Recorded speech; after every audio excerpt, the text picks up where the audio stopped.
This is Jeff Mucci. Thank you very much for joining us today for the Huawei seminar at the 2020 CCA annual convention.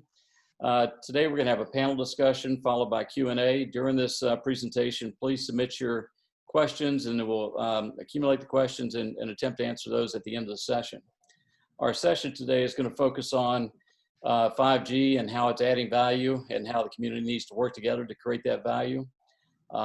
In short, 5G technology is taking connectivity to unprecedented heights, which include low latency, more bandwidth, and massive IoT connectivity. IHS market study estimates that 5G will contribute over $13 trillion to the global economy and generate over 22 million jobs by 2035. Our discussion today will hit on a couple topics, including how 5G connectivity is helping communities realize the value of 5G technology, not only in rural communities, but also on a global basis. We're going to talk about some of the specific economic impacts of 5G technology on rural communities. We're going to look at some use cases of 5G, both globally and in rural communities. And finally, we're going to talk about the next steps for carriers and technology vendors to really fully embrace the value of 5G technology. My name is Jeff Mucci. Prior to acquiring RCR Wireless News in 2009, I was involved in starting facilities-based CLEC providers, DSL companies, and I was part of the founding team of Clearwire that assembled a nationwide network of ITFS spectrum, which is currently controlled and operated by Sprint. It's a total of 150 megahertz in most of the major markets across the United States. Our other speakers today include Don Morrissey, who's VP of Local and Government Affairs for Huawei, Joe Fresnel, who's President of Blue Mountain Networks, and Mohammed Matkour, who's VP of Wireless Network for Huawei. Why don't we start out with some more detailed introductions. Don, we'll start with you. Tell us a bit about your role and your involvement with 5G. Jeff, thank you very much. I'm very excited about this presentation today because we get a chance to, I've been in Huawei for about 9.5 years, and there's been a long-term discussion of 5G, but we're now just starting to see the fruits of it. And what's important is the platforms that are coming associated with the connectivity you provide with 5G are not only beneficial in terms of monetizing the connection for our customers, our operators, but in terms of direct assistance to the communities in partnerships, both with the providers, but with the local organization stuff, where platforms can be set up with the benefits of 5G to help the community in very specific areas, and these are just starting to come online. So this is a very exciting conversation, and I'm looking forward to having it with everybody. Thank you, Don. Joe? Well, thanks, Jeff. I'm glad to be here as well. My name is Joe Fresnel. I'm the president of Blue Mountain Networks, the parent company of Access Communications, Eastern Oregon Telecom, and Gorge Networks, all rural internet service providers and competitive telephone companies currently serving residences and businesses in 30 communities throughout the Mid-Columbia River region, northeastern Oregon, and parts of southeastern Washington. I'm also in my 10th year as chair of the Oregon Broadband Advisory Council, a legislative advisory council appointed by the governor. 5G is one of those things that we've been watching for a long time, and there's been a lot of talk about it could be the promised land or the silver bullet for rural connectivity. And we're going to talk a little bit about that today and talk about applications, real life applications, and potential for 5G in rural markets and what the impact looks like and how providers like my companies can prepare themselves to take advantage of that, either as a backbone provider or as an actual provider. Perhaps migrating off of fixed wireless networks now that are in unlicensed spectrum, maybe some LTE stuff, and moving into the 5G deployment realm with low band or millimeter wave for fixed applications. And we're gonna address some of that today as well. So this is gonna be fun. I'm glad to be here. Thank you, Jeff. Thank you. And Mohammed, it's good to see you again. I think you're joining us from Shenzhen, is that right?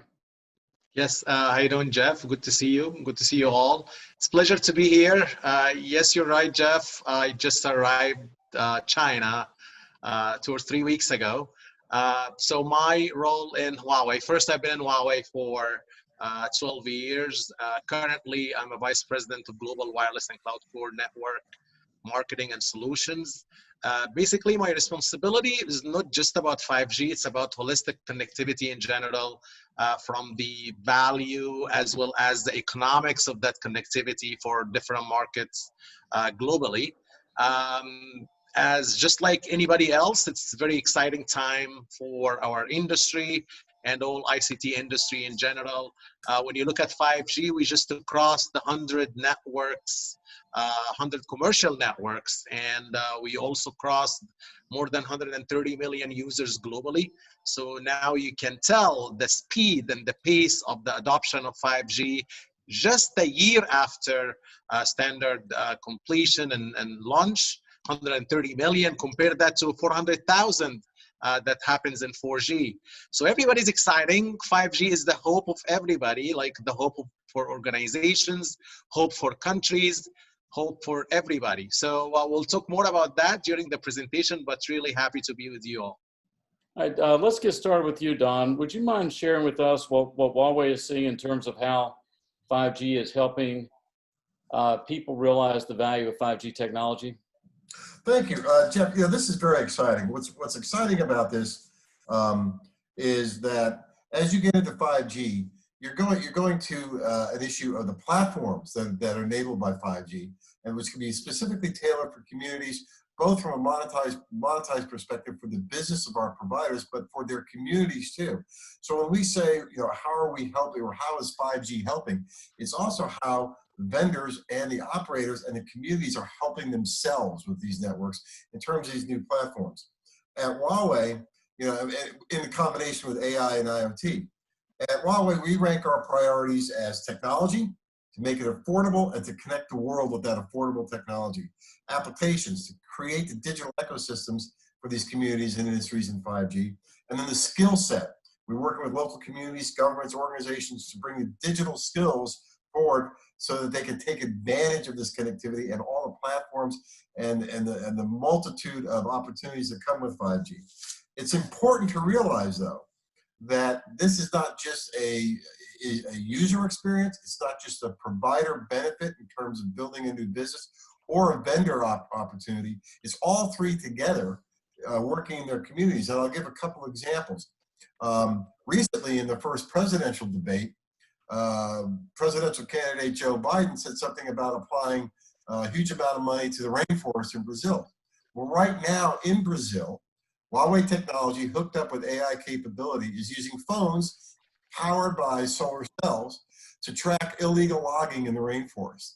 The AI capabilities given through the connection through the phone, through the network, allows a discrimination on noises in the middle of the rainforest. You can tell the difference between certain species, and you can pick out specific sound of an illegal saw cutting trees. Okay, this is one application that's already on, and it hooks up the benefit. It's not 5G, but imagine what you'll be able to do with the connectivity of 5G hooked up to the AI capabilities and the sensors that are going in that. In this case, it's almost a low-grade sensor. It's a Huawei smartphone. Okay. In other areas, Huawei believes that as you get to the deployment of 5G, in the deployment of 4G and in deployment of 5G, having the connectivity is not fully appreciated unless people have the skill sets and the capabilities to take advantage of that connectivity. I'll give you two examples and one example of an app that's made possible through AI and will be even more powerful under 5G. For example, in Bangladesh, in partnership with local community and the provider, the broadband provider, we have 6 buses equipped with facilities to teach women digital skills in rural areas in Bangladesh so they can, one, have the skills to take advantage of the connectivity, but give their families a livelihood that allows them to improve their circumstances for their families. In Kenya, we have what's called a DigiTruck. It's like it's a semi-container essentially that has a complete mobile classroom. So where you're putting in connectivity, now 4G going to 5G, where you're putting in that connectivity, we're putting in the experience and the learning tools to be able to take advantage of that connectivity. One last one is just an app, which I want to just describe. It's called Track AI. When we have the connectivity, this is in the healthcare area, and when you get into this area, attaching the quantity of data downloadable from 5G with also the lack of lag time, but also hooked to AI capabilities.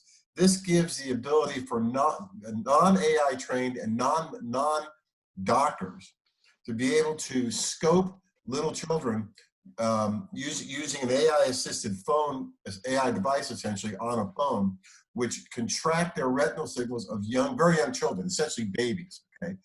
Doing this prevents a lot of problems in the future because a lot of defects in terms of eyesight, if they're tracked early in a child's life, can be prevented and can be mitigated so that they don't have learning disabilities later. And this is now in use in several countries. So these are the kinds of, you have medicine, you have education, you have environmental work. These are the kind of applications, the kind of bonding between the vendor, the provider, and the community that builds platforms which show the promise of 5G.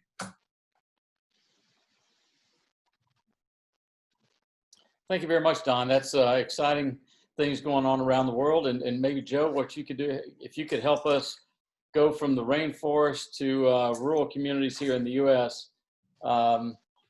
And help us connect the dots in terms of how 5G technology is helping rural communities and various CCA members.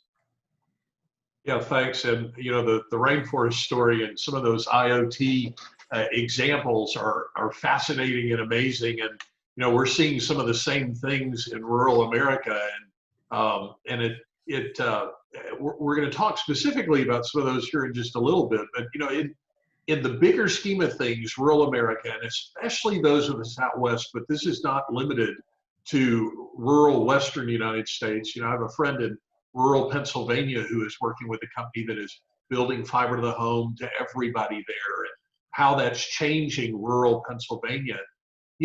Out here, the things that I feel like I face or I fight with are the obstacles that are there every day are distance, density, terrain, and weather.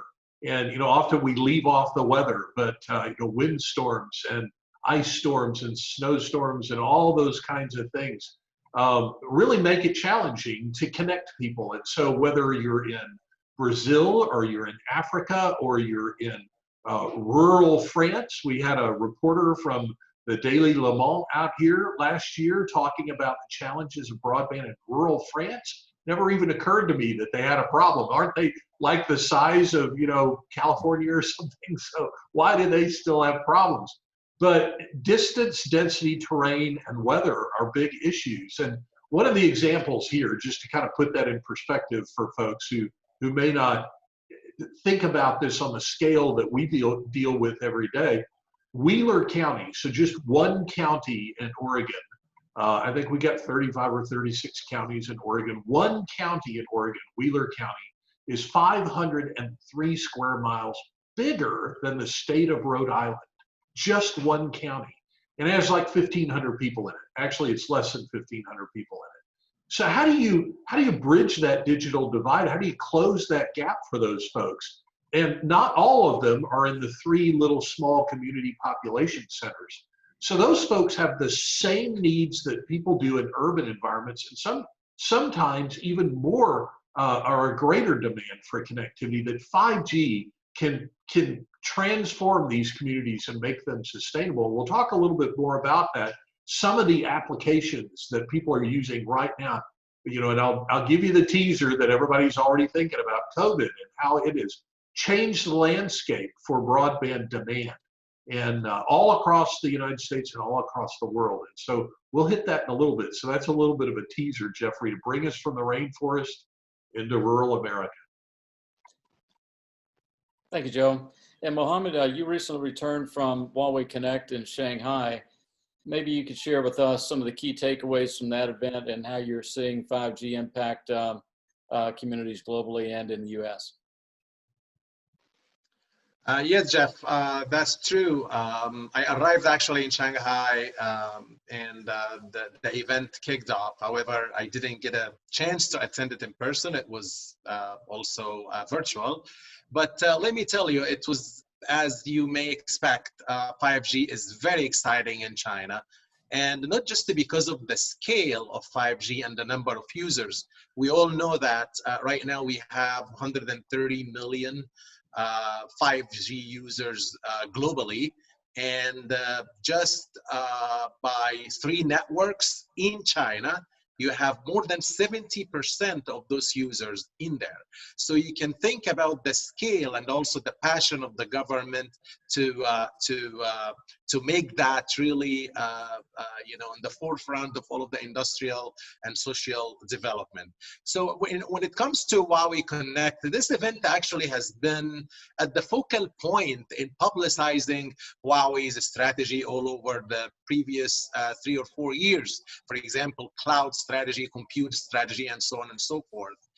But really, what the theme this year was about creating or bringing new values together. So it's more like the values and together. And when you think about the values, it's all about ICT. We've all been seeing that ICT has been in the center stage of recovering economies, and also the economies that are fractured by virus and global macro situation. And also you can see that even technology has been like in the forefront of recovering stock markets, if you will. You can see NASDAQ in the United States. So there is no mistake about it. ICT is bringing and will bring a lot of values right now, but the key there is together. Gopeng, Huawei rotating chairman, on his opening keynote, he identified 5 key domains. And basically he said that 5G by itself is not going to work. So excelling, I guess the main thing that grabbed my attention is excelling 5G commercialization relies heavily on the synergy between those 5 domains so that we can bring values to everybody. What are those 5 domains? Of course, the connectivity itself is a domain. And the 5G, as I said, and the 4G also are at the center of the stage of the connectivity. So you have connectivity, AI, cloud, compute, and industry application.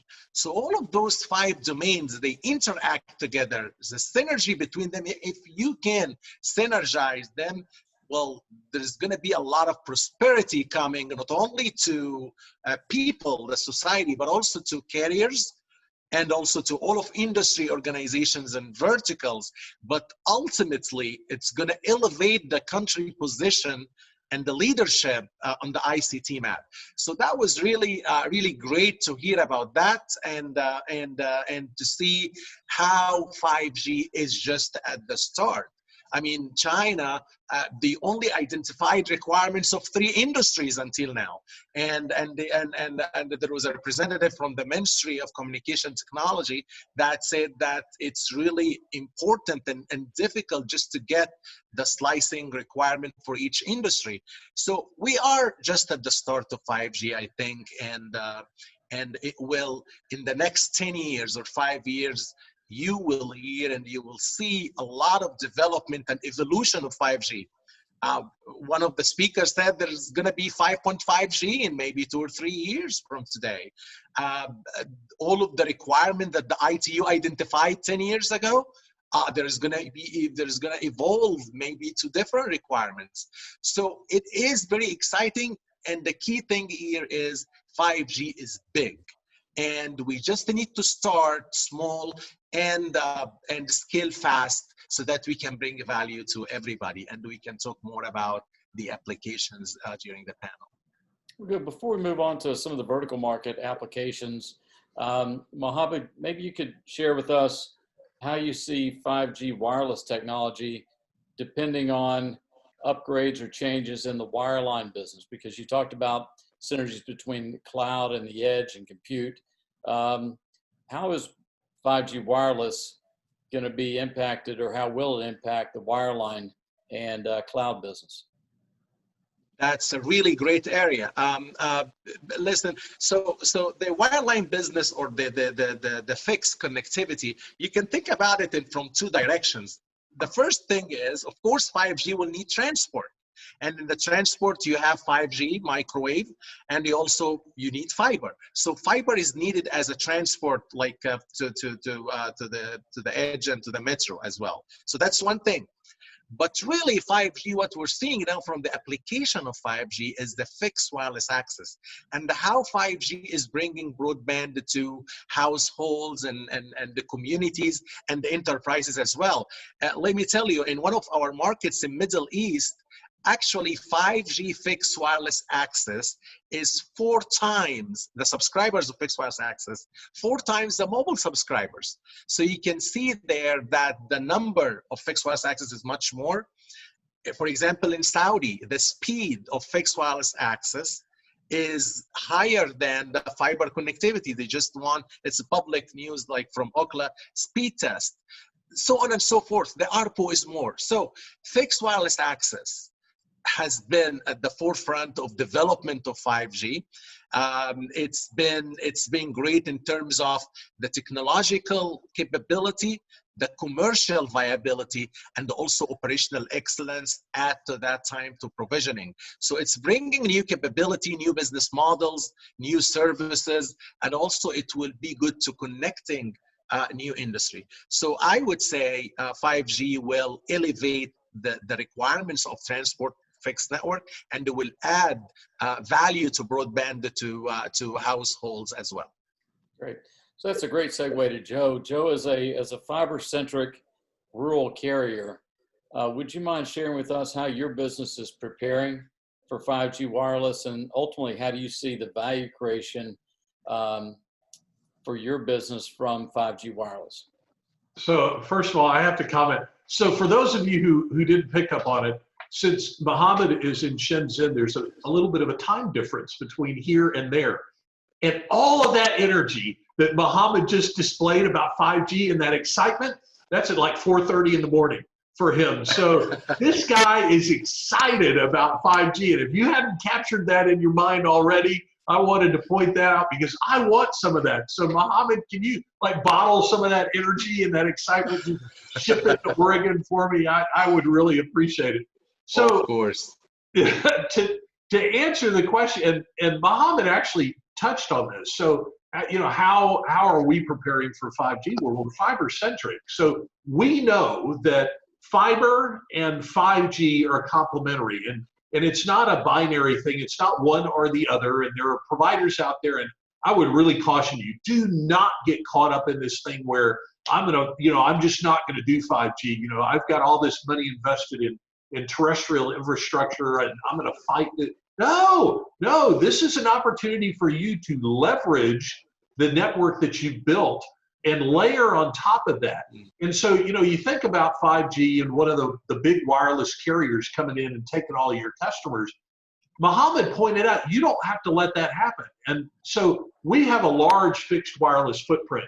We talked about just this one county we serve, but our footprint, if you're driving 70 miles an hour on the freeway, it takes you 4 hours to get from one end of our territory to the other.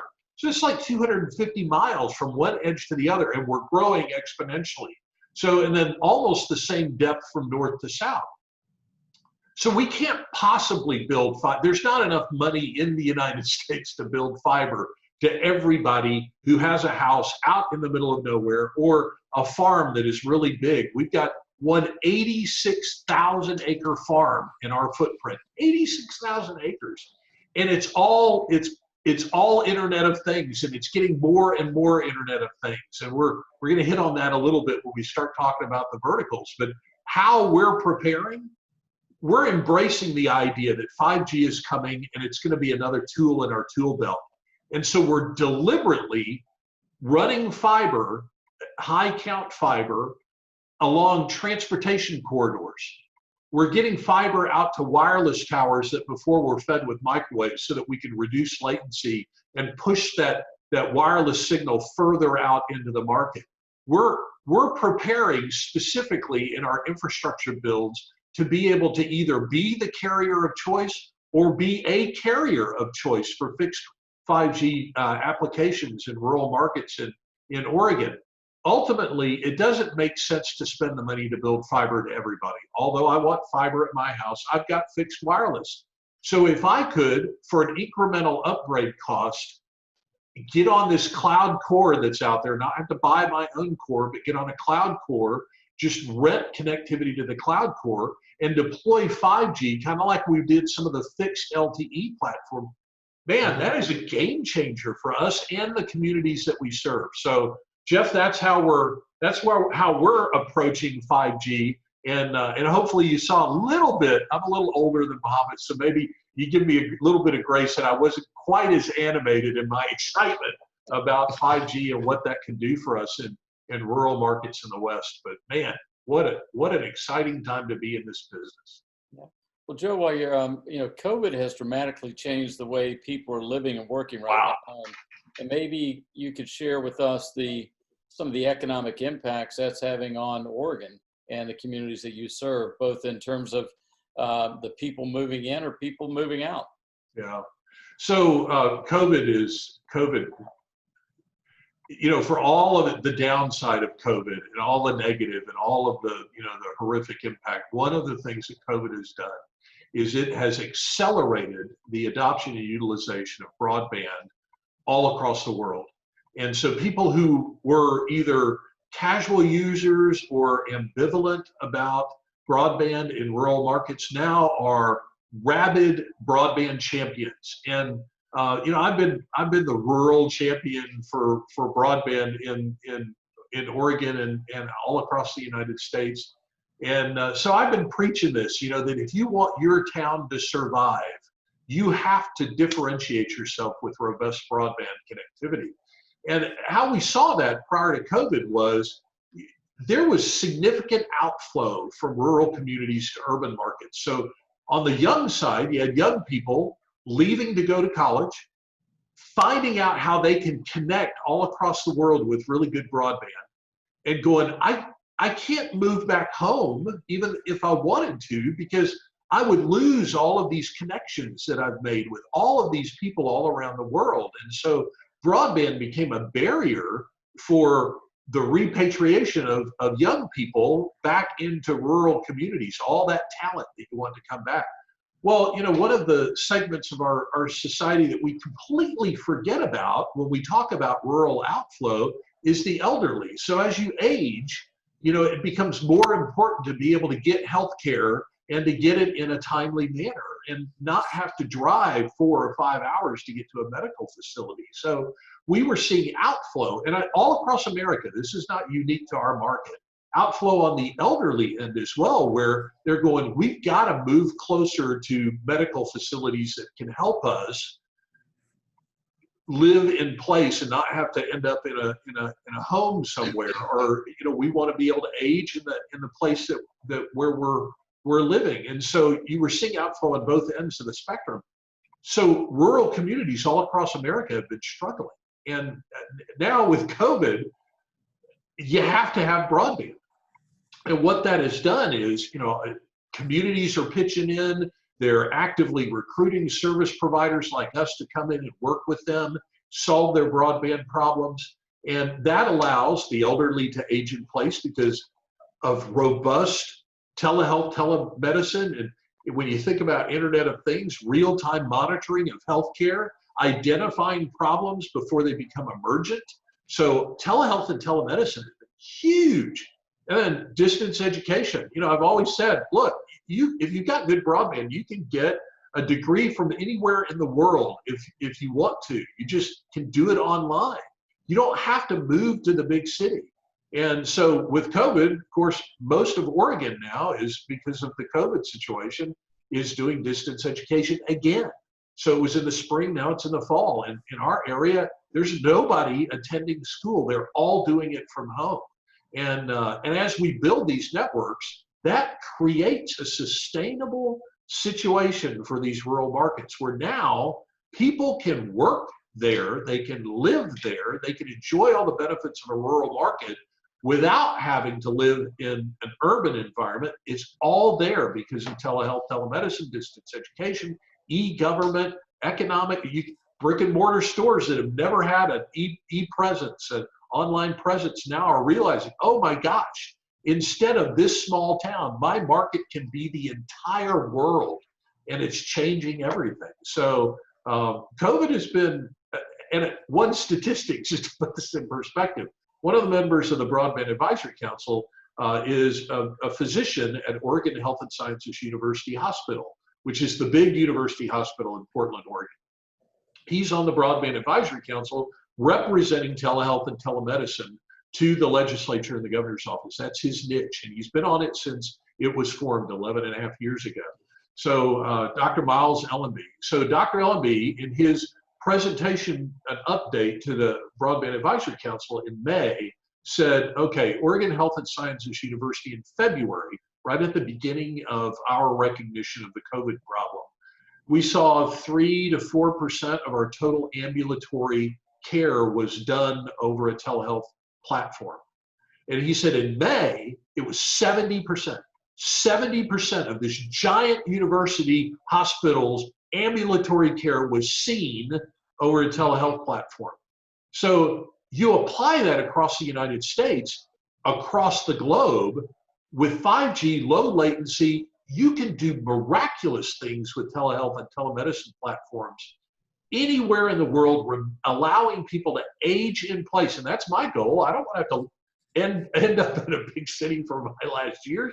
I love the country. So COVID has been fascinating watching that happen, Jeff. Wow. Well, that's a great overview. Let's take a step back, and Joe, I'm going to stick with you on this. Mohammed talked about the deployment of 5G wireless really being in the first inning, even though I think you said 130 million users around the world. But let's talk about 5G wireless deployment here in the United States. Joe, how do you see the actual deployment of 5G wireless happening in the rural communities and for your fellow CCA members? So one of the members of the Broadband Advisory Council was able to go to the World Wireless Congress in Barcelona. He had to he goes every year and he sacrifices and goes to Barcelona. And he came back, and 5G has been near the top of the list for us as a council, the Broadband Advisory Council, watching that because of the promise of 5G. And so we asked him when he got back this last time from the Mobile World Congress, I think is the title in Barcelona, and said, okay, what is and Huawei had a huge presence there, which is kind of fun with the U.S. issue in Huawei, but he came back and he said, wow, one, it's not about mobile, which was the antithesis of all the advertisement. He said 5G is first of all going to be deployed and be transformational in campus-like settings. So because it lends itself really, really well to enabling the Internet of Things with super low latency and lots of throughput and capacity. And so you think about, he said, construction sites where they've got autonomous construction vehicles or robotics, or even just safety sensors where you want that low latency, ultra low latency when you're getting information back and forth about safety protocols. College campuses. And he said, you think about what that can enable in a campus-like situation for learning, and how 5G really can take Wi-Fi, which is what most of these campuses are dealing with today, which is a great tool, but it's like a Model T and a Lamborghini, the comparison between most Wi-Fi networks and a 5G network, what it can do. And then one of the things that is near and dear to my heart is precision agriculture and precision irrigation. And I mentioned one of our farms out here is 86,000 acres, and you go into their network operations center and it kind of looks like NASA. Everything, they can control irrigation, they can measure soil moisture content every foot down to like 3 meters, and how that translates in is as they're running that irrigation circle with that kind of granular information, they can water exactly as much as that plant in that square meter needs at that particular stage in its growth, and based on the soil moisture content at that time. They can water exactly as much as that crop needs. And it's not a gross or a macro view of irrigation. It's a micro view. Same thing with drones. When you start looking at some of the drone technology for agriculture, where they can measure crop health down to like the square meter. So before, if you had an insect infestation or you had a problem with a particular fungal infection or something, you might not see it in these big fields until you had lost acres and acres and it had really spread. Now with this drone technology, with all the sensors, infrared sensors, and some of where they can look at how the plants are actually growing and what the crop health is, or timber and going in. If you've been following the news, we went through the singular worst fire season in recorded history in Oregon, and we're still fighting these giant fires west of where I am right now. Forestry management, being able to see when there's a problem, identify health issues with the trees so that you don't end up with big stands of dead trees that create fuel. All of these things will be enabled by 5G. And and we don't think about this, but I have friends in the scientific research environment, and they have all these research centers out in the forests and out in the plains, and the amount of data that they're gathering, and then not able to get that data back to the computers back at the university or the heart of wherever their research is in real time to do the analysis, but actually having to drive it there because there's not adequate connectivity. All of those things can be solved with a 5G deployment. So these are just a few of the benefits of 5G, and I think this is where we're really going to see it take off in rural markets. It's kind of like you look at broadband to the home, and you go, well, what is that? Well, people use it for streaming video and they use it for gaming. It is worth so much more than that. And so I kind of view mobile 5G that way. It's kind of it's the entertainment version of the potential of that technology. But man, the precision agriculture and, and the firefighters and having real-time information about fire movement, and first responders in a riot situation being able to communicate with each other in real time, no latency issues, no connectivity issues, because we've got micro cells every block in downtown Port. I mean, I can see that even in urban environments. 5G is cool. Cool. Well, thank you. 5G promises 10x increase in bandwidth. It promises a 10x decrease in latency, and it promises massive IoT connectivity. And maybe Mohammed, you could share with us, where do we stand relative to 5G standards to deliver each one of those opportunities, and where is the business solution readiness to begin delivering on some of those applications that will benefit from lower latency or massive IoT? So a lot of people now think, even though I mentioned 100 commercial networks and 130 million users, which is really fantastic compared to the 3G and 4G era, but is 5G big now? I mean, have we solved all the issues? I doubt it. There are a lot of issues need to be solved in 5G.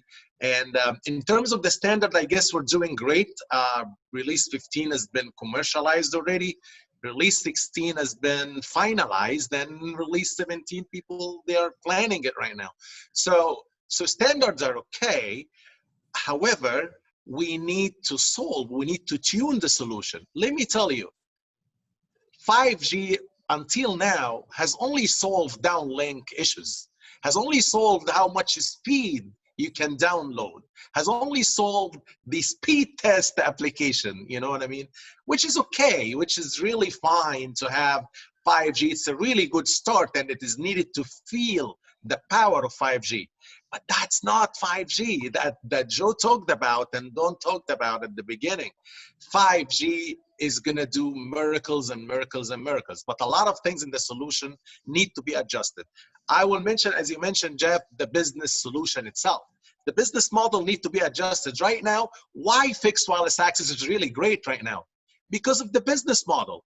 You know, for fixed wireless access, for developed markets like Middle East, there are some carriers that say if you have 70 household per cell site, and during 12 months only, you will cover the capex of the site and the backhaul.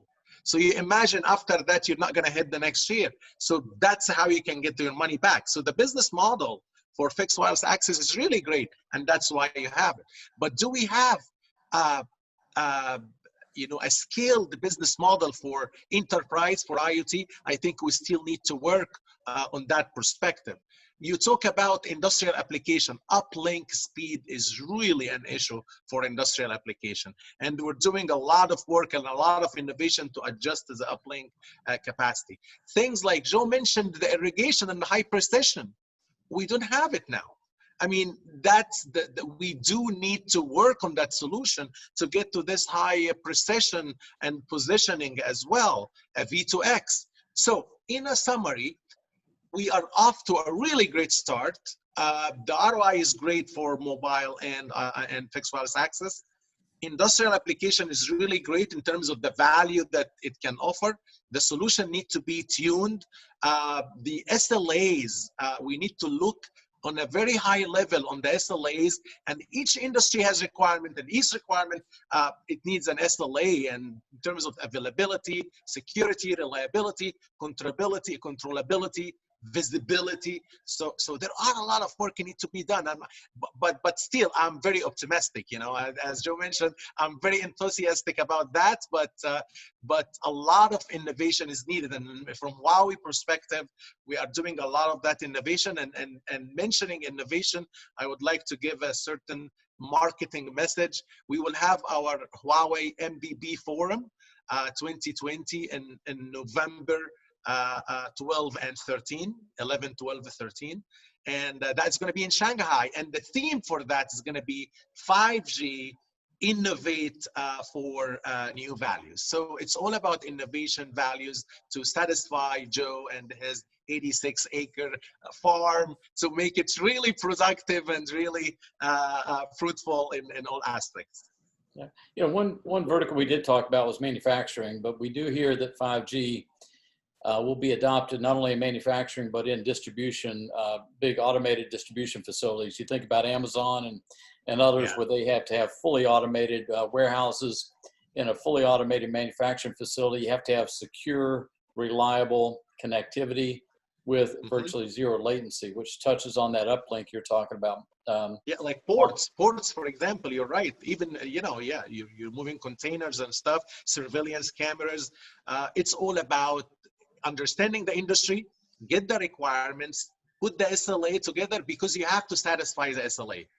We can do light SLA right now, but the key, the money is in the SLA that you can get from precision, from latency, from speed, and so on and so forth. Mohammed, that's a great way to wrap up. We are out of time. Don, Mohammed, Joe, thank you so much for joining us. We'll move now to take a few questions from the audience live at the virtual show.